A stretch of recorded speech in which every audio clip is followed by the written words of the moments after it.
누구도 나를 무시할 수 없어. 몰락 마이너스 식어 빠진 육개장보다 못한 인생. 장례식장 특유의 퀴퀴한 향 냄새가 코끝을 찔렀다. 영정사진 속 남편은 무책임하게도 웃고 있었다. 평생을 떵떵거리며 살았던 남자 사업이랍시고 집안 기둥뿌리를 몇 번이나 뽑아먹고도 큰 소리치던 남자였다. 마지막 가는 길마저 그는 요란했다. 화려한 조화들이 병풍처럼 둘러쳐져 있었지만 정작 상주 자리를 지키는 서혜진의 속은 숯검정보다 더 까맣게 타들어가고 있었다. 혜진은 무의식적으로 적객실로 나가는 육개장 냄비 뚜껑을 열어보았다. 식당 아주머니들이 끓여낸 대량 생산 육개장이었다. 국자로 국물을 한 숟가락 떠서 맛을 보았다. 밍밍하고 깊은 맛이라고는 없는 조미료 범벅의 맛. 혜진의 미간이 찌푸려졌다. 그녀는 평생 이 집안의 부엌을 지켰다. 시부모의 까다로운 입맛을 맞추고 남편의 해장국을 끓이고 자식들의 보양식을 챙기느라 지문이 닳아 없어질 지경이었다. 그녀의 손맛은 이 일대에서 모르는 사람이 없을 정도로 유명했다. 오죽하면 친척들이 명절 때마다 염치 없이 반찬통을 들고 줄을 섰을까. 그런데 정작 남편의 마지막 가는 길에 올리는 국 한 그릇조차 제 손으로 끓이지 못한 신세가 처량했다. 형님, 아이고 이를 어째요. 형님. 곡소리와 함께 시누이들이 들이닥쳤다. 입으로는 아이고, 아이고를 연발했지만 눈은 기민하게 혜진의 눈치를 살피고 있었다. 그들의 관심사는 죽은 오빠가 아니라 오빠가 남겼을지 모를 유산 혹은 빚이었다. 혜진은 그 속내를 뻔히 알면서도 묵묵히 고개를 숙였다. 그때였다. 장례식장 입구가 소란스러워지더니 낯선 여자가 등장했다. 검은 상복이 무색할 정도로 화려한 화장에 명품 가방을 든 중년의 여인이었다. 또각또각 하이힐 소리가 정적을 깼다. 여자는 혜진을 본체만 채하고 영정사진 앞으로 다가가 향을 피우고는 과장되게 흐느꼈다. 사장님, 이렇게 가시면 어떡해요? 제 돈은요? 제가 빌려드린 그 큰 돈은 어쩌라고요? 순간 장례식장에 찬물을 끼얹은 듯 정적이 흘렀다. 혜진의 심장이 덜컥 내려앉았다. 내연녀였다. 남편이 사업 자금이 부족하다며 밖으로 나돌 때 만났다는 그 여자. 소문으로만 듣던 여자가 남편의 빈소에 나타나 돈 내놓으라고 악을 쓰고 있는 것이다. 당신 누구야? 어디서 행패야? 아들 춘식이 핏대를 세우며 나섰지만 여자는 코웃음을 쳤다. 누구긴 누구야? 너희 아버지 채권자다. 이 양반이 사업한답시고 내 돈 5억을 끌어다 썼어. 차용증? 여기 있다. 여자가 가방에서 서류 뭉치를 꺼내 바닥에 패대기 쳤다. 종이들이 눈처럼 흩날렸다. 친척들이 벌떼처럼 달려들어 서류를 확인했다. 사실이었다. 남편은 집 담보대출도 모자라 사채, 그리고 이 여자의 돈까지 끌어다 쓴 상태였다. 혜진이 살고 있는 집, 아니 혜진의 명의로 된 작은 상가 하나까지 모두 압류 대상이 될 판이었다. 혜진은 바닥에 주저앉았다. 평생을 종처럼 일하며 일궈온 가정이 남편의 허영심과 이 뻔뻔한 여자 때문에 모래성처럼 무너져 내리고 있었다. 그녀의 귀에 웅성거리는 친척들의 목소리가 들려왔다. 어머, 어떡해. 빈털털이네. 빚잔치하게 생겼어. 괜히 엮이지 말고 빨리 가자. 언니네 이제 거지 됐네. 쯧쯧. 조금 전까지 형님 음식 솜씨가 최고라며 알랑거리던 시누이들의 표정이 순식간에 싸늘하게 식었다. 그들은 혜진을 위로하기는커녕 혹시라도 똥물이라도 튀길까봐 뒷걸음질 치고 있었다. 인간이란 이토록 간사한 존재였다. 돈이 있으면 굽실거리고 돈이 없으면 벌레 보듯 하는 것. 그 와중에 며느리 오유진이 혜진에게 다가왔다. 유진 또한 요리에 일가견이 있는 여자였다. 혜진이 전통적인 손맛의 대가라면 유진은 세련된 퓨전 요리와 플레이팅으로 SNS에서 꽤나 유명세를 타고 있었다. 유진은 혜진의 어깨를 감싸는 척하며 귓속말을 건넸다. 어머니, 상황 파악 되시죠? 아버님 빚 저희가 감당 못해요. 상속 포기하셔야 해요. 그리고 어머니 앞으로 된 그 작은 건물, 그거라도 처분해서 급한 불 꺼야죠. 유진의 목소리는 건조했다. 슬픔은 한 톨도 섞여 있지 않은 철저히 계산적인 목소리. 며느리의 눈빛에서 혜진은 본능적으로 느꼈다. 이 아이는 이미 계산을 끝냈구나. 나를 버릴 준비를 마쳤구나. 장례식은 난장판이 되었다. 내연녀는 드러누워 통곡하고 빚쟁이들이 들이닥쳐 화환을 걷어찼다. 혜진은 멍하니 영정 사진을 바라보았다. 남편의 웃음이 비웃음처럼 보였다. 당신, 나한테 대체 무슨 짓을 하고 간 거야? 장례 절차가 어떻게 끝났는지도 기억나지 않았다. 정신을 차려보니 혜진은 텅 빈 집에 홀로 남겨져 있었다. 아니, 곧 쫓겨날 집이었다. 집안 곳곳에는 빨간 압류 딱지가 붙어 있었다. 냉장고를 열었다. 그녀가 담가둔 김치, 젓갈, 장아찌들이 가득했다. 이 음식들을 먹으며 가족들은 웃고 떠들었었다.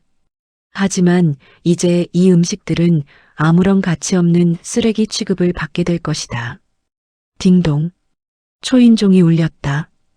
빚쟁이일까봐 가슴이 철렁했다. 인터폰 화면을 보니 아들 춘식과 며느리 유진이었다. 혜진은 떨리는 손으로 문을 열어주었다. 어머니. 유진이 먼저 입을 열었다. 그녀의 손에는 낯선 서류 봉투가 들려 있었다. 집 경매 넘어가기 전에 비워주셔야 할 것 같아요. 그리고 저희도 이사 가요. 좁은 평수로 줄여서 가야 해서 어머니 모시기는 힘들 것 같네요. 뭐? 라고? 혜진의 목소리가 갈라져 나왔다. 춘식은 고개를 푹 숙인 채 어미의 눈을 피하고 있었다. 우유부단한 놈. 제 마누라 치마폭에 쌓여 어미가 길거리에 나앉게 생겼는데 말 한마디 못하는 놈. 어머니 요리 솜씨 좋으시잖아요. 어디 식당 주방이라도 알아보시면 입에 풀칠은 하시겠죠. 아, 그리고 어머니 레시피 노트, 그거 져주세요. 어차피 어머니는 이제 쓸 일 없으시잖아요.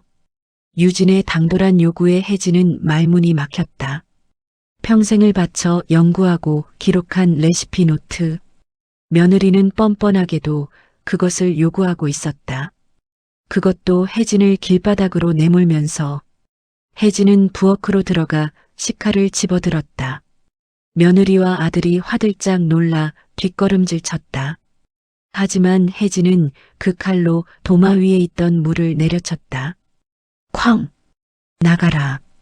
혜진이 낮게 으르렁거렸다. 내 집에서 당장 나가. 내 레시피? 내 손맛? 너희 같은 것들은 평생 흉내도 못 낼 거다. 썩 꺼져. 서슬퍼런 혜진의 기세에 눌려 며느리와 아들은 도망치듯 집을 빠져나갔다. 텅 빈 집에 다시 정적이 찾아왔다. 혜진은 바닥에 주저앉아 오열했다. 억울해서, 분해서, 그리고 자신의 인생이 너무나도 허망해서 가슴을 쥐어뜯었다. 하지만 이것은 시작에 불과했다. 진짜 지옥은, 진짜 무시는 이제부터였다. 무시 마이너스 54 나는 바발 취급. 서울의 하늘은 야속하게도 맑았다. 혜진은 이민 가방 하나와 보따리 2개를 들고 거리로 나앉았다. 69년 인생, 남은 것이라고는 낡은 옷가지 몇 벌과 평생을 써온 무색 하란 자루, 그리고 꼬깃꼬깃한 비상금 몇 푼이 전부였다. 압류 딱지가 붙은 집에서 쫓겨나던 날, 동네 사람들은 혀를 쯧쯧 차며 구경했다. 개 중에는 혜진에게서 김치를 얻어먹던 앞집 여자도 있었다. 그녀는 혜진과 눈이 마주치자 황급히 고개를 돌렸다. 가난은 전염병과도 같아서 사람들은 본능적으로 피하려 했다. 갈 곳이 없었다. 혜진은 찜질방을 전전하다 결국 체면을 구기고 친척 집 문을 두드렸다. 첫 번째는 시동생 집이었다. 남편이 살아있을 때 사업 자금을 몇 천만 원이나 빌려줬던 갚으란 소리 한 번 안 했던 그 시동생이었다. 아주버님 안 계신데 형수님이 여길 왜? 동서는 문도 다 열어주지 않고 문틈으로 혜진을 위아래로 훑어봤다. 혜진의 행색은 며칠 새 10년은 늙어 보였다. 동서, 내가 갈 곳이 없어서 그래. 며칠만, 딱 며칠만 신세 좀 지면 안 될까? 내가 밥도 하고 청소도 다 할게. 어머, 형수님. 저희 집 좁은 거 아시잖아요. 그리고 애들 공부하는데 불편해서 안 돼요. 정갈 데 없으시면 나라에서 운영하는 쉼터 같은데 알아보세요. 쾅! 문이 닫혔다. 차가운 철문 앞에서 혜진은 한참을 서 있었다. 형님, 형님 하며 혜진이 담근 게장을 밥도둑이라며 칭찬하던 입이었다. 그 입이 이제는 혜진을 쉰내나는 밥알 취급하고 있었다. 몇 군데를 더 돌았지만 결과는 같았다. 혜진은 철저히 혼자였다. 다리가 아파 어느 공원 벤치에 주저앉았다. 배에서 꼬르륵 소리가 났다. 주머니를 뒤져보니 짓눌린 단팥빵 하나가 나왔다. 목이 메어 넘어가지 않았다. 그때 스마트폰으로 알림이 울렸다. SNS 알림이었다.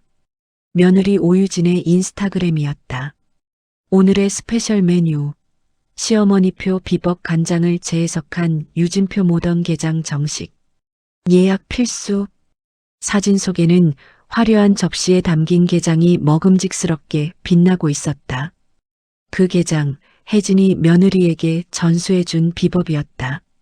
유진은 혜진을 내쫓고 혜진의 레시피를 훔쳐 자신의 이름으로 장사를 하고 있었다. 댓글에는 칭찬 일색이었다. 사장님 손맛 최고예요. 역시 믿고 먹는 유진쌤. 혜진의 손이 부들부들 떨렸다.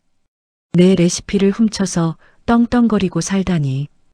당장이라도 달려가 머리끄덩이를 잡고 싶었지만 지금 혜진의 몰골로는 가게 입구에서 쫓겨날 게 뻔했다. 나쁜 년. 천벌 받을 년. 혜진은 억울함에 눈물을 쏟았다. 그때 공원 한 구석에서 웅성거리는 소리가 들렸다. 노인들이 모여 무료 급식을 기다리고 있었다.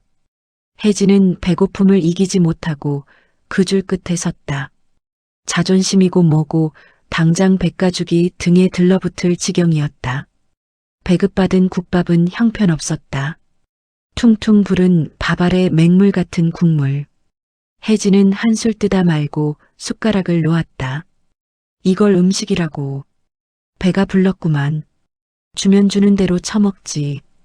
옆에 앉은 노인이 핀잔을 줬다. 혜진은 입을 다물었다. 그래, 지금 내 처지에 맛타령이 무슨 소용인가. 억지로 국밥을 밀어 넣었다. 눈물 젖은 밥이라는 게 이런 맛일까? 비리고 짜고 썼다. 그렇게 몇 달이 흘렀다. 혜진은 도시 외곽의 허름한 달동네 월세방을 구했다. 보증금 없이 월세만 내는 화장실도 공용으로 써야 하는 쪽방이었다. 혜진은 살기 위해 식당 설거지 아르바이트를 시작했다. 아줌마, 그릇 깨지 않게 조심해요. 늙어서 손에 힘도 없나? 새파랗게 젊은 사장이 혜진을 하대했다. 혜진은 죄송합니다를 연발하며 고무장갑 낀 손을 바쁘게 움직였다. 이 식당의 음식은 형편없었다. 재료는 신선하지 않았고 간은 맞지 않았다. 혜진은 몇 번이나 사장에게 육수는 이렇게 내는 게 낫지 않냐고 조언하고 싶었지만 꾹 참았다. 지금 그녀는 요리 연구가 서혜진이 아니라 그저 시급받는 설거지 할망구일 뿐이었으니까. 그러던 어느 날 혜진이 일하는 식당에 며느리 유진과 친척들이 들어왔다. 근처 골프장에서 라운딩을 마치고 오는 길인 듯 다들 화려한 골프웨어 차림이었다. 혜진은 황급히 주방 구석으로 몸을 숨겼다. 어머, 여기 음식 왜 이래? 김치에서 군내나. 그러게. 우리 유진이네 가게 음식 먹다가 이런 거 먹으려니까 입맛 버리네. 형님네 망하고 나서 유진이가 고생이 많았지. 그 노인네 수발 안 들어도 되니 얼마나 좋아. 그들의 목소리가 주방까지 들려왔다. 혜진은 숨을 죽이고 그들의 대화를 들었다. 그 노인네 어디서 객사나 안 했으면 다행이지. 괜히 우리한테 연락 안 오게 전화번호도 다 바꿨잖아. 잘했어. 똥은 피하는 게 상책이라니까. 깔깔거리는 웃음소리. 혜진의 가슴속에서 뜨거운 불덩이가 치밀어 올랐다. 피가 거꾸로 솟는다는 말이 이런 것일까? 혜진은 설거지통에 담긴 더러운 물을 보며 생각했다. 저 물을 저 인간들 면상에 끼얹고 싶다고. 하지만 그녀는 움직일 수 없었다. 자신이 처한 현실이 너무나 비참해서 저들 앞에 나설 용기조차 나지 않았다. 그들이 떠나고 난 뒤 혜진은 뒷마당으로 나와 주저앉았다. 하늘을 올려다보았다. 억울했다. 평생 착하게 살았는데 가족을 위해 헌신했는데 돌아오는 건 모욕과 가난뿐이라니. 이대로는 못 죽어. 내 눈에 흙이 들어가기 전에는 절대 못 죽어. 혜진의 눈빛이 독하게 변했다. 그때 혜진의 발치로 비쩍 마른 고양이 한 마리가 다가와 야옹하고 울었다. 녀석도 혜진처럼 털이 꾀재재하고 앙상했다. 혜진은 주머니에 있던 소시지 조각을 꺼내 녀석에게 내밀었다. 너도 배고프냐?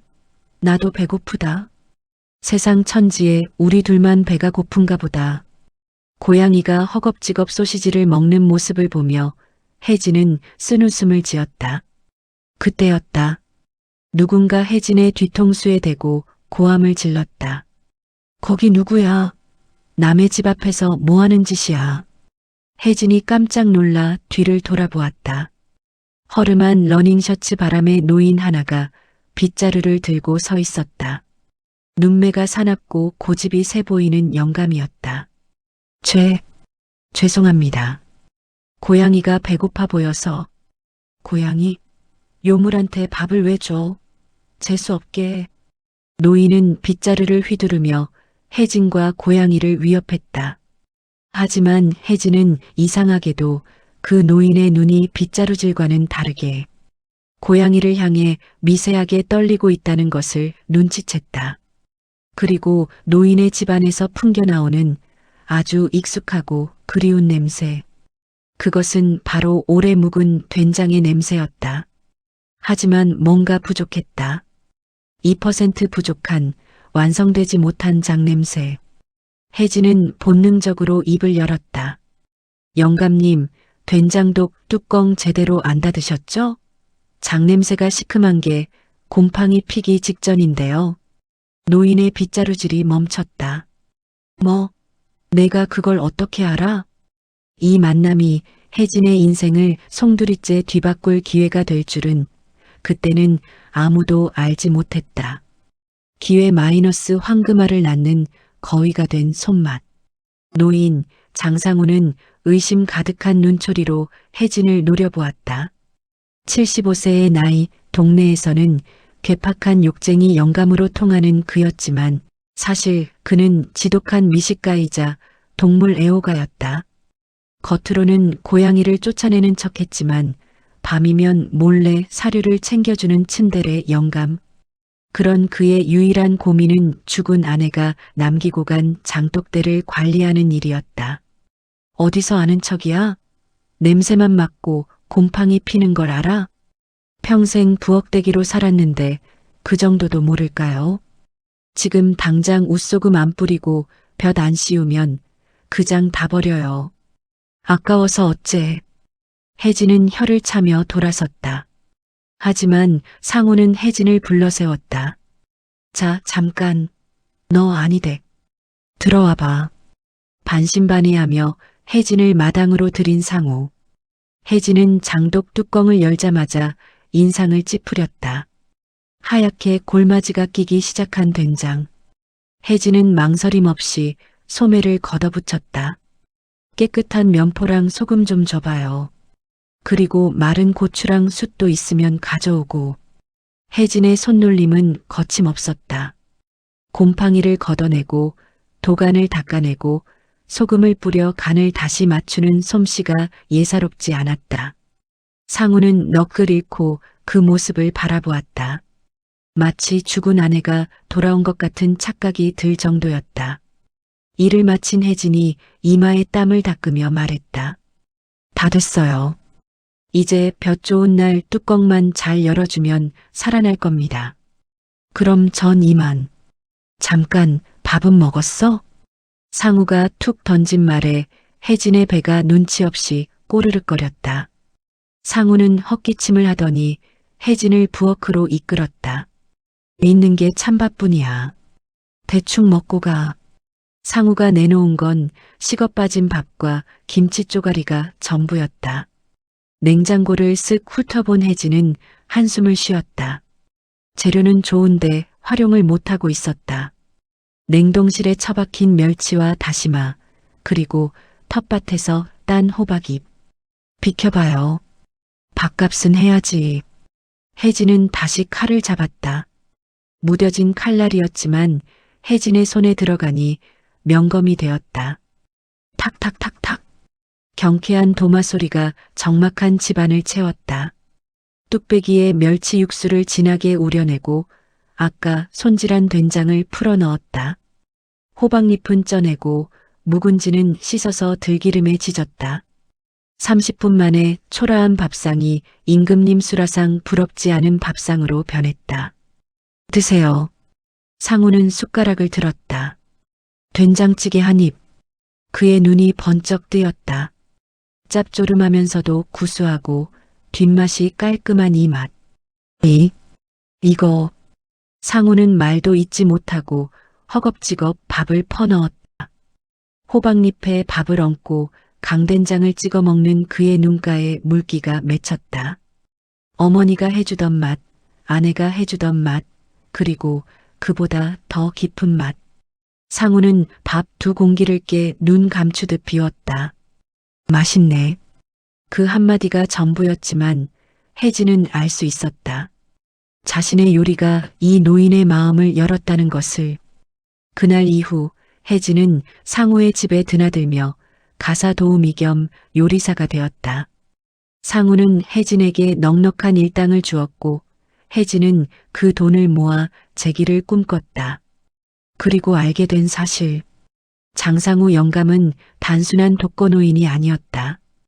이 동네, 아니 시내 요지에 건물 몇 채를 가진 알부자였다. 1년이 지났다.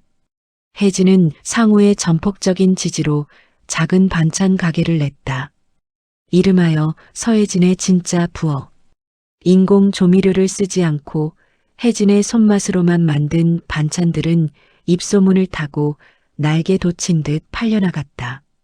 상우는 혜진의 사업 수완과 성실함, 그리고 무엇보다 따뜻한 인품에 감복했다. 어느 날 상우가 혜진에게 서류 봉투 하나를 내밀었다. 이게 뭐예요? 건물 등기부 등본이다.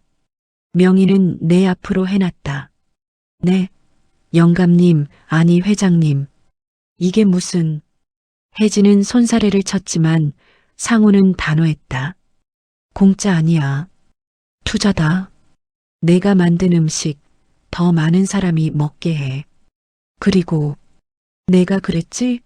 며느리가 내 레시피 훔쳐서 장사한다고. 그 가게가 있는 건물이 바로 이거다. 혜진의 손이 떨렸다. 서류를 확인해 보니 며느리 오유진이 운영하는 퓨전 한식당이 입점해 있는 바로 그 상가 건물이 맞았다. 계약 만료가 코앞이었다. 내가 내 복수를 도와주는 게 아니야. 너는 그럴 자격이 있어. 가서 보여줘. 진짜 주인이 누구인지. 상우의 말에 혜진은 입술을 깨물었다. 1년 전 장례식장에서 쫓겨나던 날의 수모가 주마등처럼 스쳐 지나갔다. 며느리의 비웃음, 친척들의 멸시. 이제 갚아줄 차례였다.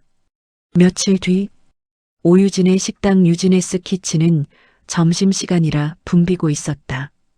유진은 카운터에 앉아 돈을 세며 직원들에게 호통을 치고 있었다. 야, 김치 더 달라고 하면 좀 아껴서 주라고 했지. 땅 파서 장사하니? 그때 가게 문이 열리고 세련된 정장 차림의 여인이 들어왔다. 선글라스를 끼고 우아한 스카프를 두른 귀부인. 유진은 본능적으로 돈 냄새를 맡고 벌떡 일어났다. 어서 오세요. 예약하셨나요? 여인은 대답 없이 천천히 선글라스를 벗었다. 유진의 눈이 휘둥그레졌다. 설마 아닐 거야. 저 쭈그렁 할망구가 저렇게 변했을 리가 없어. 하지만 그 눈빛, 서슬 퍼런 그 눈빛은 잊을 수가 없었다. 어머니? 유진이 뒷걸음질 쳤다. 주방에서 일하던 아들 춘식도 나와서 입을 떡 벌렸다. 어머니가 여길 어떻게 해? 혜진은 엷은 미소를 지었다. 하지만 그 미소는 칼날보다 차가웠다. 혜진은 가방에서 서류 봉투를 꺼내 카운터 위에 탁 하고 올려놓았다. 장사는 잘 되는 모양이구나. 내 레시피로. 아니 그게. 어머니 살아계셨어요? 저희가 얼마나 찾았는데요. 유진은 뻔뻔하게 말을 바꾸며 혜진의 팔을 잡으려 했다. 혜진은 더러운 것을 피하듯 몸을 피했다. 찾아? 내 전화번호도 차단해놓고 찾았다니 꿈에서 찾았니? 식당 안의 손님들이 웅성거리며 그들을 쳐다봤다. 혜진은 또렷한 목소리로 선언했다. 나 이 건물 새 건물주다. 그리고 이번 달부로 임대 계약 종료야. 당장 방 빼. 네. 건물주라뇨. 그게 무슨 말도 안 되는. 믿기 싫으면 등기부 떼어보든가. 그리고 보증금은 못 돌려주겠다. 너희가 내 집 날려먹은 거랑 퉁치면 오히려 너희가 나한테 돈을 토해내야 할걸. 혜진은 굳어버린 며느리와 아들을 보며 환하게 웃었다. 1년 묵은 체증이 싹 내려가는 기분이었다. 짐 싸라. 기한은 일주일 준다. 내 레시피 노트는 두고 가고. 훔친 건 돌려줘야지. 사이다 복수는 이제 막 시작되었다. 식당 구석에 앉아있던 친척들, 1년 전 장례식장에서 혜진을 모욕했던 그들이 사색이 되어 떨고 있는 모습이 혜진의 시야에 들어왔다. 혜진은 그들에게 성큼성큼 다가갔다. 오랜만이네요, 형님들. 밥맛은 좀 어떠신가? 쉽네.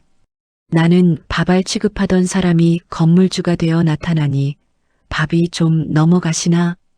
혜진의 통쾌한 일갈이 식당을 쩌렁쩌렁 울렸다.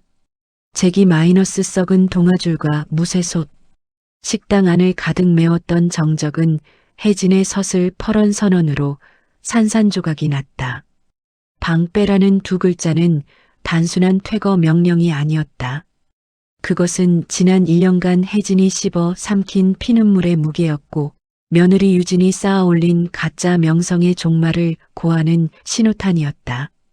유진의 얼굴이 하얗게 질리다 못해 흑빛으로 변해갔다. 그녀는 떨리는 손으로 계산대를 짚으며 억지로 입꼬리를 올렸다. 비굴함과 당혹감이 뒤섞인 기괴한 미소였다. 어머니. 농담도 참. 갑자기 건물주라니요. 그리고 저희가 계약 기간이 아직. 계약서 6조 사망. 혜진은 말을 자르며 차갑게 내뱉었다. 그녀의 목소리는 낮았지만 식당 구석구석을 파고들 만큼 또렷했다. 임차인이 임대인의 명예를 심각하게 훼손하거나 불법적인 행위로 건물 관리 질서를 어지럽힐 경우 즉시 계약을 해지할 수 있다. 내 레시피 훔쳐서 내 이름 팔아 장사한 거, 그거 사기다. 명예훼손이고. 혜진의 눈빛은 흔들림이 없었다. 1년 전 남편의 장례식장에서 넋이 나가 있던 그 나약한 노인이 아니었다. 산전수전 다 겪고 바닥까지 쳤다가 다시 올라온 단단한 무쇠속 같은 기백이 뿜어져 나왔다. 그제야 사태 파악이 된 아들 춘식이 혜진의 바짓가랑이를 잡으려 달려들었다. 엄마, 나 춘식이야. 하나밖에 없는 아들. 우리가 잘못했어. 그때는 빚쟁이들이 너무 무서워서. 엄마도 알잖아. 나 마음 여린 거. 춘식의 눈물 연기에 혜진은 코웃음을 쳤다. 여린 마음? 그 여린 마음으로 어미를 길바닥에 내쫓고 어미가 쓴 레시피 노트를 며느리에게 갖다 바쳤던가. 혜진은 발을 살짝 빼 춘식의 손을 피했다. 여린 놈이 제 어미 가슴에 대못은 그리 잘 박더냐? 더럽다 치워라. 혜진의 싸늘한 일갈에 춘식은 얼어붙었다. 식당 한 구석에서 눈치만 보던 친척들이 슬금슬금 다가왔다. 시누이들이었다. 혜진이 망했을 때 똥물 튈라며 도망쳤던 그들. 아유 올게. 우리가 그때는 경황이 없어서 살아있어서 정말 다행이야. 안 그래도 우리가 옳게 걱정을 얼마나 했는지 몰라. 맞아. 우리가 십시일반으로 옳게 찾으려고 사람도 풀고 그랬어. 뻔뻔한 거짓말들이 뱀의 혀처럼 날름거렸다. 혜진은 그들의 가식적인 얼굴을 하나하나 뜯어보았다. 평생을 가족이란 이름으로 혜진의 등골을 빼먹던 인간들. 혜진이 차려준 밥상을 당연하게 여기고 혜진의 희생을 권리로 알았던 거머리 같은 존재들. 사람을 풀어. 내 전화번호 차단한 게 누군데. 혜진은 가방에서 녹음기를 꺼내 탁자에 올렸다. 1년 전 식당 주방에서 그들이 나눴던 대화가 흘러나왔다. 마이너스 그 노인네. 어디서 객사나 안 했으면 다행이지. 마이너스 잘했어. 똥은 피하는 게 상책이라니까. 자신들의 목소리가 스피커를 통해 울려 퍼지자 시누이들의 얼굴이 홍당무처럼 붉어졌다. 식당 안에 있던 손님들이 수군거렸다. 와, 진짜 쓰레기들이네. 며느리가 시어머니 레시피 훔친 거야? 비난의 화살이 유진과 친척들에게 쏟아졌다. 유진은 입술을 깨물었다. 이대로 물러설 수는 없었다. 이 가게 인테리어에 쏟아부은 돈만 수억이었다. 여기서 쫓겨나면 빚더미에 앉는 건 시간 문제였다. 유진의 눈매가 독하게 변했다. 좋아요. 건물주가 되었다니 축하드리는데 법대로 하죠. 명도 소송하시던가요? 저희도 권리금 회수 기회 보호받을 권리 있어요. 그리고 어머니, 이거 너무하신 거 아니에요?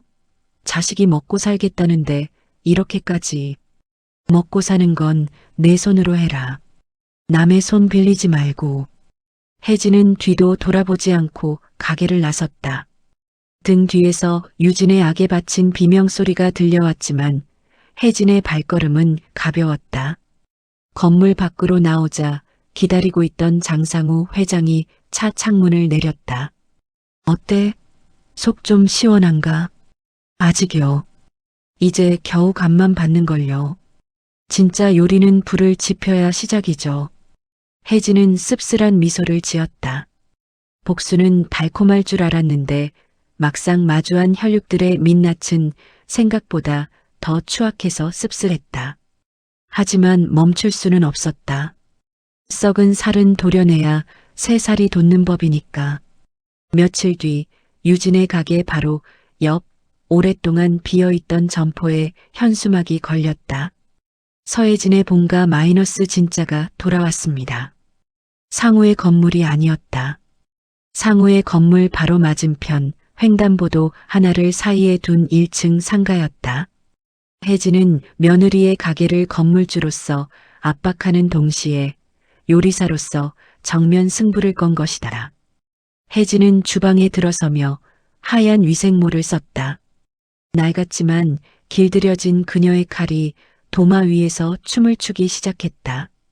멸치 대가리를 떼고 다시마를 닦고 물을 썰어 넣는 기본 중의 기본. 유진의 가게가 화려한 인테리어와 자극적인 조미료 향으로 손님을 홀릴 때 혜진은 새벽부터 육수를 끓였다. 오픈 첫날 별다른 홍보도 없었다. 그저 문을 열고 구수한 된장 냄새를 풍겼을 뿐이다. 점심시간이 되자 유진의 가게로 향하던 손님들이 하나둘 발길을 멈췄다. 이 냄새 뭐야? 옛날에 우리 할머니가 끓여주던 냄새 나는데? 저기 새로 생긴 집인가 봐. 냄새 죽인다. 오늘 저기 가볼까? 혜진의 가게 메뉴는 단출했다. 시래기 된장국, 고등어 조림, 그리고 갓 담근 겉절이. 하지만 그 파괴력은 엄청났다.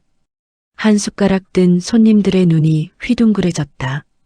혀끝을 감싸는 깊은 감칠맛, 속이 확 풀리는 개운함. 그것은 흉내낼 수 없는 세월의 맛이었다. 유리창 너머로 맞은편 유진의 가게가 보였다. 손님이 줄어 초조해하는 유진의 모습이 눈에 들어왔다. 혜진은 뜨거운 국물을 그릇에 담으며 중얼거렸다. 어디 한번 버텨보거라. 가짜가 진짜를 이길 수는 없는 법이니. 하지만 유진은 호락호락하게 당하고만 있을 위인이 아니었다. 그녀는 스마트폰을 꺼내 어딘가로 전화를 걸었다. 그녀의 눈빛이 음습하게 빛났다. 네, 김 기자님? 저예요. 네, 제보할 게 있어서요. 악덕 건물주의 갑질. 네, 아주 자극적인 소재죠. 제기는 시작되었지만 혜진을 향한 더러운 공격 또한 이제 막 닻을 올리고 있었다. 시험 마이너스 독이 든 사과와 어머니의 밥상. 갑질 건물주, 며느리 가게 내쫓고 바로 앞집에 경쟁 식당 오픈? 다음 날 아침 지역 커뮤니티와 SNS는 자극적인 헤드라인으로 도배되었다. 유진이 평소 관리하던 맛집 인플루언서, 인맥과 인터넷 기자들을 동원한 것이었다. 기사 내용은 교묘하게 편집되어 있었다. 혜진은 돈 많은 노인네가 되어 돌아와 자식들의 생계를 위협하는 비정한 시어머니로, 유진은 열심히 일하다 하루아침에 쫓겨날 위기에 처한 청년 창업가로 둔갑해 있었다. 세상에 어떻게 엄마가 아들한테 저럴 수 있어? 돈이 무섭네. 늙어서 노망난 거 아니야? 댓글창은 혜진을 향한 비난으로 불타올랐다.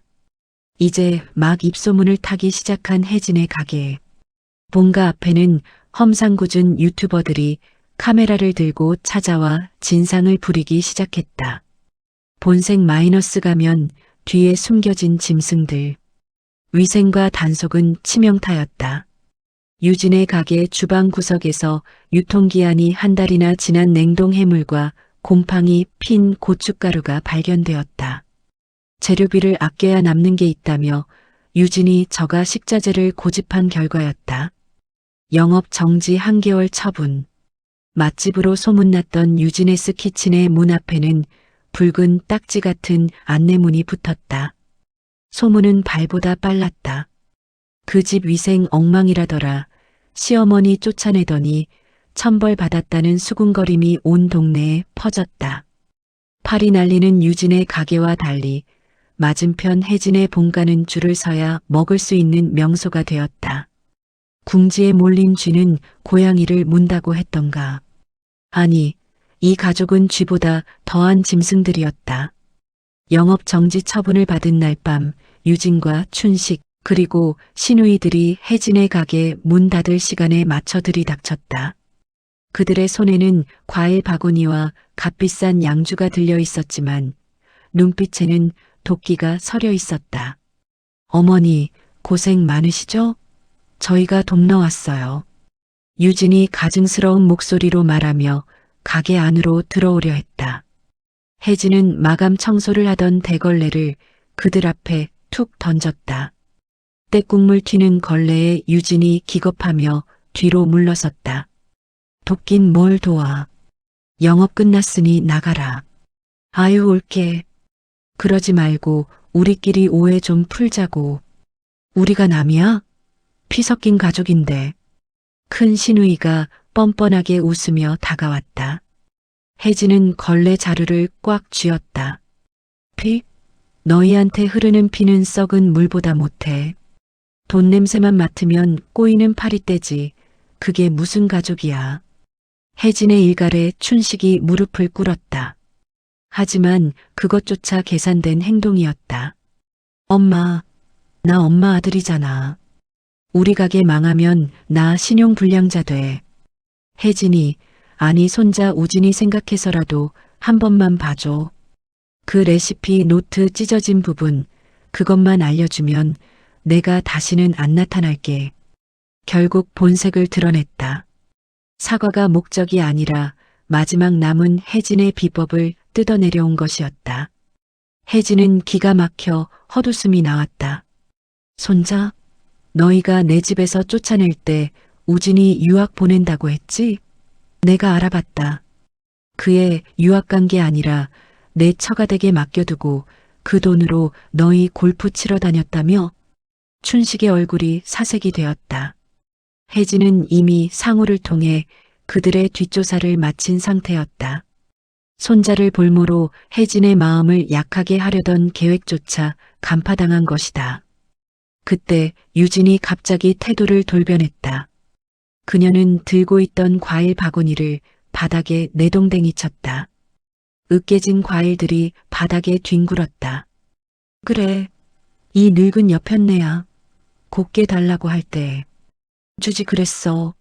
내가 뭔데 날 망하게 해? 그깟 간장 비법이 뭐라고. 유진은 악에 받쳐 주방으로 돌진했다. 혜진이 말릴 새도 없이 그녀는 육수가 끓고 있는 가마솥을 향해 달려들었다. 이거 다 엎어버릴 거야. 나 못 먹으면 너도 못 먹어. 안 돼. 혜진이 몸을 날려 유진을 막아섰다. 하지만 흥분한 유진의 힘을 당해내기엔 역부족이었다. 유진이 가마솥 뚜껑을 열고 옆에 있던 세제통을 들이부으려는 찰나였다. 이 무슨 행패야. 우렁찬 호통 소리와 함께 장상우가 건장한 경호원들을 대동하고 나타났다. 상우는 지팡이로 유진의 손목을 후려쳤다. 아! 세제통이 바닥으로 떨어졌다. 경호원들이 순식간에 유진과 춘식, 시누이들을 제압해 밖으로 끌어냈다.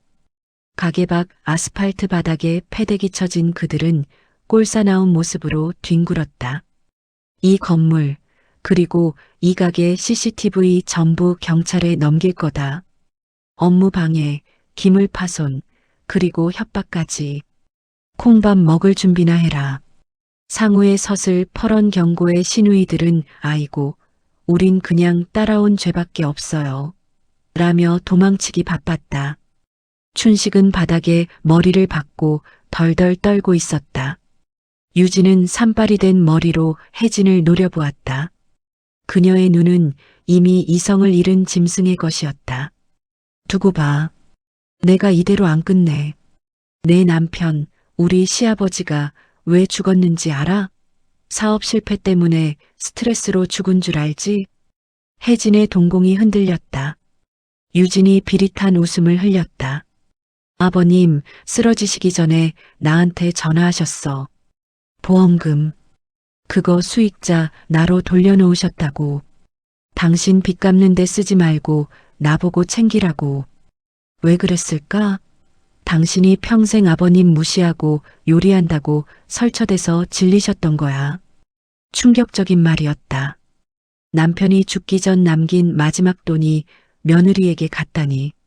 그리고 그 돈으로 며느리가 자신을 쫓아냈다니. 혜진은 다리에 힘이 풀려 주저앉을 뻔했다. 하지만 혜진은 무너지지 않았다. 오히려 차갑게 식은 눈으로 유진을 내려다보았다. 그래. 그 인간이 그럴 줄 알았다. 그런데 유진아, 하나는 알고 둘은 모르는구나. 혜진이 한 발짝 다가갔다. 그 보험 3년 전에 내가 해지하고 내 암보험으로 돌려놨다. 그 인간이 밖에서 딴짓할 때 내가 몰래 바꿔놨지. 내가 받은 그 돈? 그건 내 시아버지가 사채 써서 만든 가짜 돈이야. 넌 사채업자 돈을 꿀꺽한 거고. 뭐라고요? 이제 곧 들이닥치겠네. 그 무서운 형님들이 돈 냄새 맡고 널 찾으러 올 거다. 그 보험금 내가 챙겼다고 내 입으로 떠벌리고 다녔으니. 혜진의 말이 끝나기가 무섭게 멀리서 검은 승합차 한 대가 급정거하는 소리가 들렸다. 차에서 내린 덩치들이 식당 쪽을 두리번거렸다. 유진의 얼굴이 공포로 일그러졌다. 어머니, 살려주세요. 저 사람들이 절 죽일 거예요. 유진이 혜진의 발목을 잡고 늘어졌다. 조금 전까지 독서를 퍼붓던 입으로 살려달라고 애원하고 있었다. 혜진은 더러운 오물을 털어내듯 발을 뺐다. 인과응보다. 내가 뿌린 씨앗, 내가 거두거라. 혜진은 가게 문을 닫고 블라인드를 내렸다. 유리창 너머로 유진이 빚쟁이들에게 끌려가는 비명소리가 들려왔지만 혜진은 다시마 육수의 불을 조절할 뿐이었다. 하지만 혜진의 손은 미세하게 떨리고 있었다. 남편에 대한 배신감, 그리고 짐승만도 못한 자식들에 대한 환멸. 복수는 성공했지만 가슴속 구멍은 메워지지 않았다. 그때 혜진의 주머니에서 낡은 폴더폰이 울렸다. 발신자 표시 제한. 받을까 말까 망설이다 통화 버튼을 눌렀다. 서혜진 씨 되십니까? 낯선 남자의 목소리. 당신 남편 박 사장. 타살 의혹이 있어서 연락드렸습니다. 그리고 범인은 아주 가까운 곳에 있는 것 같군요. 전화기 너머로 들려온 말은 혜진의 심장을 멈추게 만들었다. 끝난 줄 알았던 지옥이 다시 입을 벌리고 있었다. 여기가 아들 가게 망하게 하려는 그 할머니 가게입니까? 맛 좀 봅시다. 그들은 음식을 시켜놓고는 맛이 이상하다. 머리카락이 나왔다며 고래고래 소리를 질렀다. 혜진이 정성스레 차려낸 밥상이 그들의 조롱거리가 되어 쓰레기통에 처박히는 모습을 보며 혜진은 가슴이 미어지는 듯했다. 1년 전의 악몽이 되살아나는 것 같았다. 주방 구석에서 혜진은 떨리는 손으로 칼을 쥐었다. 칼자루가 미끄러웠다. 식은땀 때문인지 눈물 때문인지 알 수 없었다. 그때 장상우가 가게 뒷문으로 들어왔다. 허허, 파리가 좀 꼬이는구먼. 신경 쓰지 마. 내 변호사팀이 허위사실 유포로 싹 다 고소장 접수 중이니까. 상우는 태연하게 말했지만 혜진은 고개를 저었다. 회장님, 법으로 입을 막을 수는 있어도 사람 마음은 못 돌려요. 저 아이 유진이가 원하는 게 바로 이거예요. 제가 진흙탕 싸움에 휘말려서 제 풀에 지쳐 떨어져 나가는 거. 그럼 어쩔 셈이야? 당하고만 있을 거야? 아니요. 요리사는 요리로 말해야죠. 혜진은 앞치마 끈을 다시 단단히 묶었다. 그녀의 눈빛에서 흔들림이 사라졌다. 내일 점심 장사 안 합니다. 대신 무료 시식회 할 거예요. 동네 사람들 다 오라고 하세요. 혜진의 승부수였다. 다음 날 본가 앞에는 무료 시식회, 거짓 없는 밥상, 드셔보시고 판단해 주세요라는 투박한 현수막이 걸렸다. 공짜 밥이라는 말에 호기심 어린 사람들이 모여들었다. 그 중에는 유진이 심어둔 회방꾼들도 섞여 있었다. 유진은 맞은편 가게 2층에서 팔짱을 끼고 비웃으며 내려다보고 있었다. 웃기고 있네. 노인네가 감성팔이 한다고 먹힐 줄 알아? 이미 여론은 내 편이야. 혜진이 준비한 메뉴는 화려한 요리가 아니었다. 커다란 가마솥에서 펄펄 끓고 있는 소고기 무국, 그리고 갓 지은 하얀 쌀밥. 반찬은 묵은지 지짐과 계란말이 뿐이었다. 사람들이 웅성거리며 자리에 앉았다. 혜진은 묵묵히 국을 퍼날랐다. 김이 모락모락 나는 국그릇이 사람들 앞에 놓였다. 한 숟가락, 두 숟가락. 국물을 맛본 사람들의 소란스러웠던 입이 하나둘 다물어졌다. 자극적인 조미료 맛이 아니었다. 무의 시원함과 양지의 고소함이 어우러진 어린 시절 아픈 날 어머니가 끓여주시던 바로 그 맛. 회방을 놓으러 왔던 유튜버 한 명이 숟가락을 멈추고 멍하니 국물을 바라보았다. 그의 눈시울이 붉어졌다. 이거 우리 엄마가 해주던 맛인데. 누군가 흐느끼기 시작했다. 음식이 가진 가장 원초적인 힘 위로였다. 혜진의 음식에는 사람의 마음을 무장해제시키는 진정성이 담겨 있었다. 그때 유진의 사주를 받은 30대 남자가 벌떡 일어나 소리쳤다. 이거 다 쇼야. 위생 상태도 엉망이라며? 이 국에 뭘 넣었는지 어떻게 알아? 그 남자는 혜진이 들고 있던 국자를 쳐서 떨어뜨리려 했다. 하지만 혜진은 피하지 않았다. 대신 바닥에 떨어진 국자를 주워들고 남자에게 다가갔다. 젊은이, 아침은 먹고 다니나? 혜진의 뜬금없는 질문에 남자가 당황했다. 밥은 먹고 사기를 치든 행패를 부리든 해야지. 얼굴이 누렇게 떴어. 속이 허해서 그래. 앉아, 국 한 그릇 줄 테니. 혜진의 목소리에는 분노 대신 측은함이 서려 있었다. 남자는 기가 막힌다는 듯 헛웃음을 지었지만 혜진이 내민 따뜻한 국그릇을 뿌리치지 못했다. 홀린 듯 국을 한 입 먹은 남자는 더 이상 소리 지르지 못했다. 그는 고개를 쳐박고 허겁지겁 국을 퍼먹기 시작했다. 분위기가 반전되었다. 사람들은 알 수 있었다. 이런 음식을 만드는 사람이 악덕 건물주일 리가 없다고. 사장님, 이거 돈 받으세요. 공짜로 먹기엔 너무 죄송하네요. 맞아요. 저 인터넷 글 안 믿을래요. 이게 진짜지. 사람들이 지갑을 열기 시작했다. 유진의 얄팍한 여론몰이가 혜진의 진심 어린 국밥 한 그릇에 무너지는 순간이었다. 가게 안은 순식간에 눈물과 웃음이 뒤섞인 잔칫집이 되었다. 혜진은 바쁘게 움직이면서도 맞은편 건물을 응시했다. 유진이 창가에서 사라진 뒤였다. 하지만 유진은 포기하지 않았다. 가게 안으로 돌아온 유진은 주방 직원들을 닥달하며 무언가를 찾고 있었다. 그녀의 손에는 1년 전 혜진에게서 뺏은 낡은 레시피 노트가 들려 있었다. 분명히 비법이 있을 거야. 그 노인네가 쓴 육수 비법. 왜 내 맛이랑 다르지? 내가 똑같이 따라했는데. 유진은 미친 사람처럼 노트를 넘기다가 멈칫했다. 노트의 마지막 장, 찢겨나간 자국이 있었다. 이게 뭐야? 중요한 페이지가 없잖아. 유진의 눈이 뒤집혔다. 혜진이 쫓겨나기 직전 가장 중요한 막 간장 비율이 적힌 페이지를 찢어버렸던 것이다.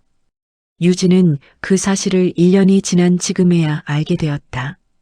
지금까지 유진의 맛이 어딘가 부족했던 이유, 혜진을 따라잡을 수 없었던 이유가 그 한 장에 있었다.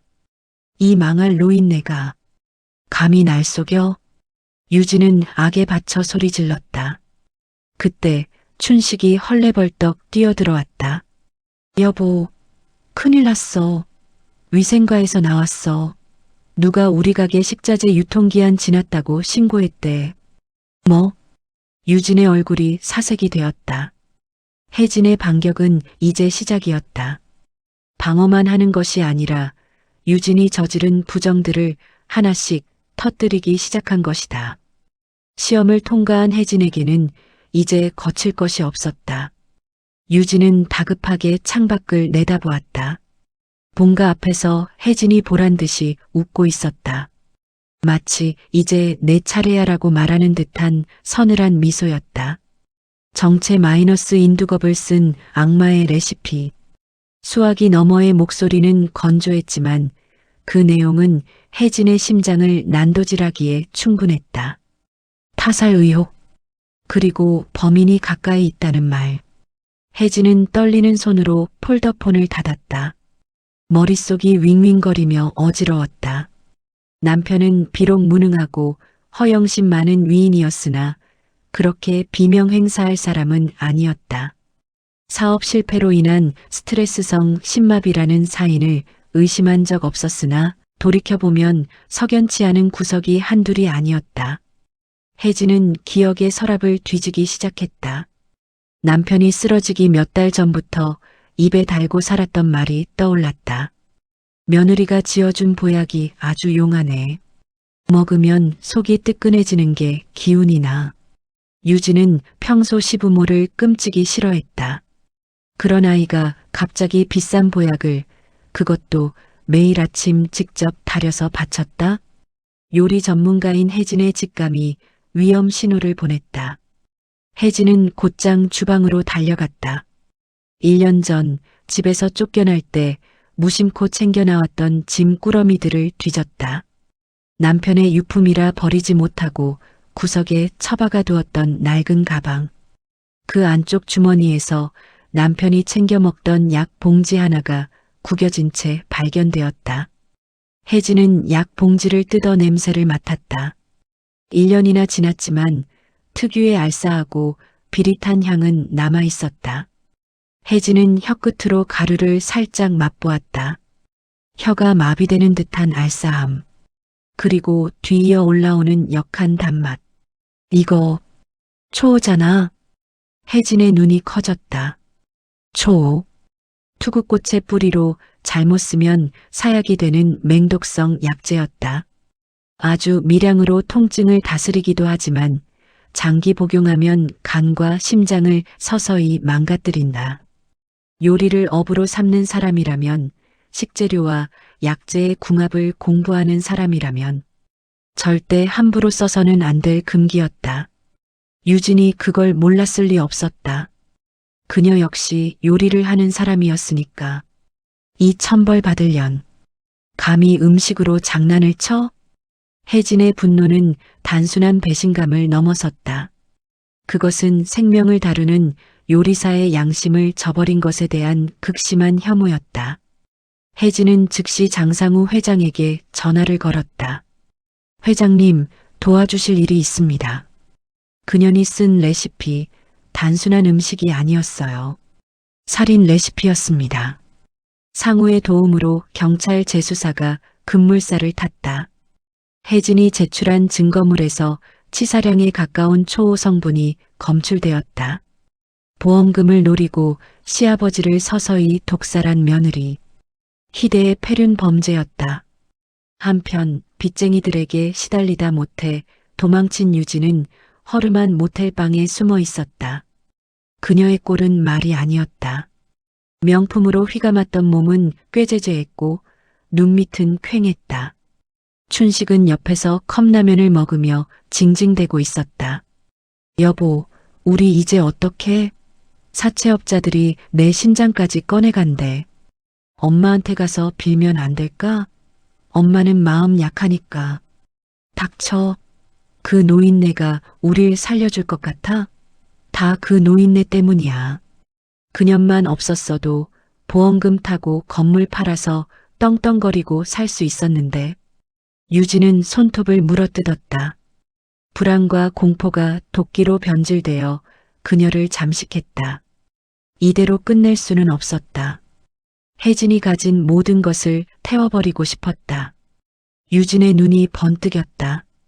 그래. 증거가 없으면 돼. 그리고 그 노인네 가게도 다 태워버리면 그만이야. 그날 밤 인적 드문 새벽. 혜진의 가게 본가 뒤편으로 검은 그림자가 스며들었다. 휘발유통을 든 유진이었다. 그녀의 손은 덜덜 떨리고 있었지만 눈빛만은 광기에 차 있었다. 혜진이 일궈낸 저 따뜻한 부엌을, 사람들에게 칭찬받는 저 공간을 잿더미로 만들어야 속이 시원할 것 같았다. 유진이 라이터 불을 켜는 순간이었다. 어디서 불장난이냐, 이 미친년아. 어둠 속에서 서늘한 목소리가 들려왔다. 유진이 소스라치게 놀라 뒤를 돌아보았다. 혜진이었다. 그리고 그 뒤에는 장상우 회장과 경찰들이 서 있었다. 어머니? 어머니라고 부르지 마라. 내 아들놈 잡아먹고 내 남편 잡아먹은 귀신이 무슨 낯짝으로 어미를 찾아. 혜진이 한 걸음씩 다가갔다. 가로등 불빛에 비친 혜진의 얼굴은 분노를 넘어선 경멸로 차갑게 굳어 있었다. 내가 쓴 그 약재, 초오지, 남편 몸 보신시킨다면서 매일 독을 먹였어. 내가 모를 줄 알았냐? 내 혀는 못 속인다. 유진의 다리가 풀렸다. 그녀는 뒷걸음질 치다 휘발유통에 걸려 넘어졌다. 아, 아니에요. 전 그냥 몸에 좋다고 해서 죽일 생각은 없었어요. 억울해요. 억울해? 내 시아버지는 내가 준 독인 줄도 모르고 며느리가 챙겨준다고 고마워하며 받아 마셨다. 그게 억울한 거다. 사람이 할 짓이 따로 있지. 어떻게 밥상에 독을 올려? 혜진의 호통이 새벽 공기를 갈랐다. 경찰들이 달려들어 유진에게 수갑을 채웠다. 오유진 씨, 당신을 존속 살해 및 방화 미수 혐의로 체포합니다. 유진이 발악하며 소리를 질렀다. 이거 난 잘못 없어. 다 저 노인네 탓이야. 춘식 씨, 여보, 나 좀 살려줘. 그때 경찰차 뒤에서 춘식이 고개를 푹 숙인 채 걸어 나왔다. 그는 수갑을 찬 아내를 보며 외면했다. 춘식 씨? 형사님, 저 여자가 다 시킨 겁니다. 저는 몰랐어요. 아버지가 먹는 약에 독이 든 줄 정말 몰랐다고요. 전 그냥 아내가 시키는 대로. 남편의 배신. 유진은 믿을 수 없다는 듯 입을 딱 벌렸다. 춘식은 제 살 길을 찾기 위해 아내를 팔아넘기고 있었다. 혜진은 그 꼴을 보며 헛웃음을 지었다. 콩가루 집안. 아니, 짐승의 소굴. 저런 것들을 자식이라고 키운 자신의 세월이 사무치게 후회스러웠다. 둘 다 끌고 가세요. 내 눈앞에서 치워버리세요. 혜진이 등을 돌렸다. 하지만 유진의 마지막 발악이 혜진의 등 뒤에 비수처럼 꽂혔다. 당신도 공범이야. 당신이 요리만 안 잘했어도, 당신이 아들 기만 안 죽였어도 내가 이렇게까진 안 했어. 이 지독한 노인네야. 혼자 잘 먹고 잘 살아봐라. 경찰차에 실려가면서도 저주를 퍼붓는 며느리. 혜진은 그 자리에 못 박힌 듯 서 있었다. 눈물이 나지 않았다. 그저 가슴 한가운데가 뻥 뚫린 듯 시린 바람이 불어올 뿐이었다. 혜진 씨.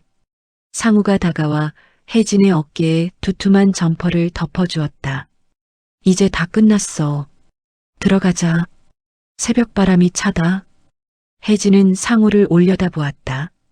무뚝뚝하지만 따뜻한 눈빛. 핏줄보다 더 진한 위로가 그곳에 있었다. 하지만 혜진은 알고 있었다. 법적인 처벌은 시작되었지만 진정한 응징은 아직 끝나지 않았다는 것을. 혜진에게는 아직 해야 할 일이 남아 있었다. 응징 마이너스 빈 그릇에 담긴 인과응보. 유진과 춘식의 구속 수사는 일사천리로 진행되었다. 언론은 며느리의 폐륜 독살과 공범 아들이라는 타이틀로 연일 대서특필했다. 혜진의 가게 본가 앞에는 이번엔 응원의 메시지를 든 시민들이 찾아왔고 혜진은 졸지의 비운의 요리 명인이 되어 국민적인 동정 여론의 중심에 섰다. 하지만 혜진은 가게 문을 닫고 두문불출했다. 그녀는 주방에서 묵묵히 무언가를 끓이고 있었다. 구수한 냄새가 아닌 씁쓸하고 독한 약재 냄새가 가게 안을 채웠다. 구치소 면회실. 수의를 입은 유진과 춘식은 며칠 새 반쪽이 되어 있었다. 유진의 화려했던 미모는 온데간데 없었고 춘식은 겁에 질린 쥐새끼 같았다. 혜진이 투명한 유리병 너머에 앉았다. 그녀의 손에는 작은 보온병 하나가 들려 있었다. 어머니, 와주셨군요. 변호사 좀 선임해 주세요. 네, 저 정말 억울해요. 아버지가 그렇게 될 줄 몰랐어요. 춘식이 유리벽에 매달려 울부짖었다. 유진은 도끼 어린 눈으로 혜진을 노려보다가 이내 비굴한 표정으로 바꿨다. 어머니, 제가 잘못했어요. 한 번만 용서해 주세요. 탄원서 한 장만 써주시면 제가 나가서 평생 종처럼 모실게요. 제발이요. 혜진은 아무 말 없이 보온병 뚜껑을 열었다. 김이 모락모락 올라왔다. 내가 너희를 위해 마지막으로 음식을 가져왔다. 음식이라는 말에 춘식과 유진의 눈이 번뜩였다. 구치소밥이 입에 맞지 않아 며칠을 굶다시피 한 그들이었다. 혜진의 솜씨라면 무엇이든 꿀마실 터였다. 뭐예요? 갈비찜? 아니면 곰탕? 춘식이 침을 삼켰다. 혜진은 씁쓸하게 웃으며 말했다. 이건 그냥 맹물이다. 네, 너희에게 줄 밥은 없다. 쌀 한 톨, 물 한 방울도 아까워. 내가 평생 너희에게 바친 밥상이 몇 개인데 그 따뜻한 밥을 먹고 고작 한다는 짓이 아비를 죽이고 어미를 내치는 짓거리였더냐? 혜진의 목소리는 차분했지만 서리빨 같은 냉기가 서려 있었다. 너희가 탐냈던 내 레시피, 내 재산, 내 손맛. 그 어떤 것도 너희 몫은 없다. 나는 이 면회가 끝나면 너희와의 호적을 정리할 거다. 춘식아, 넌 이제 내 아들이 아니다. 그리고 유진이 너는 내 며느리였던 적도 없는 거다. 엄마, 무슨 소리야? 호적을 파다니. 유산은, 건물은. 춘식이 발광했다.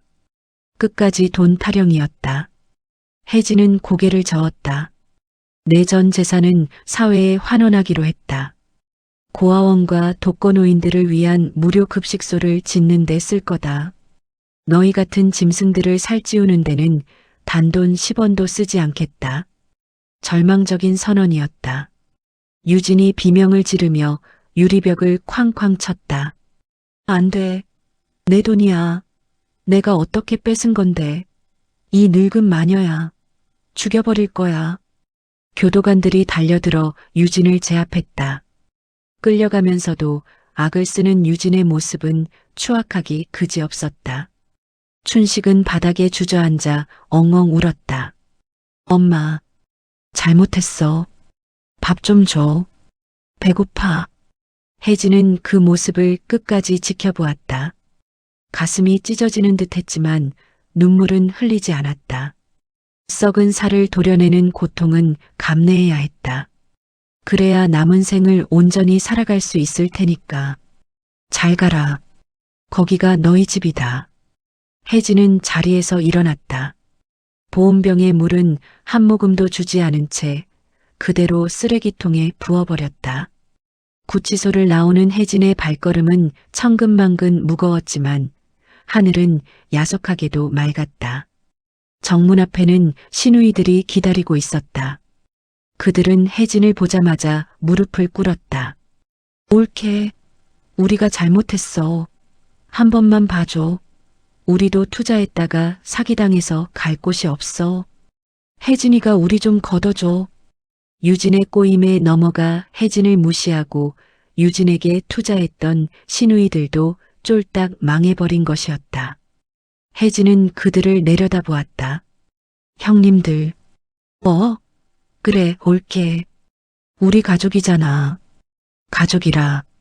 내가 힘들 때 침 뱉고 돌아서던 게 가족입니까? 저는 이제 가족 없습니다. 남보다 못한 사이, 아니 원수보다 못한 사이죠. 제 눈앞에 띄지 마십시오. 접근 금지 신청하기 전에. 혜진은 매몰차게 돌아섰다. 뒤에서 곡소리가 들려왔지만 혜진은 귀를 닫았다. 인과응보, 뿌린 대로 거두는 법. 그들은 그들만의 지옥에서 살아가야 했다. 혜진은 택시를 잡아탔다. 기사님, 본가로 갑시다. 차창 밖으로 스쳐 지나가는 풍경들이 낯설게 느껴졌다. 평생을 누군가의 아내, 누군가의 며느리, 누군가의 엄마로 살았다. 하지만 이제 서혜진은 그 누구의 무엇도 아니었다. 그저 요리사 서혜진일 뿐이었다. 가게 앞에 도착하자 장상우 회장이 고양이 밥을 주고 있다가 혜진을 반겼다. 왔어? 얼굴이 반쪽이네. 밥은? 아직이요. 배가 고프네요. 혜진의 말에 상우가 껄껄 웃었다. 그럼 됐어. 산 사람은 살아야지. 들어가자. 내가 오늘은 특별히 라면 하나 끓여주지. 내 솜씨가 제법이야. 혜진은 처음으로 소리내어 웃었다. 1년 묵은 체증이 평생을 짓누르던 한이 비로소 내려가는 기분이었다. 텅 빈 그릇. 그것은 이제 새로운 것을 담을 수 있다는 희망이었다.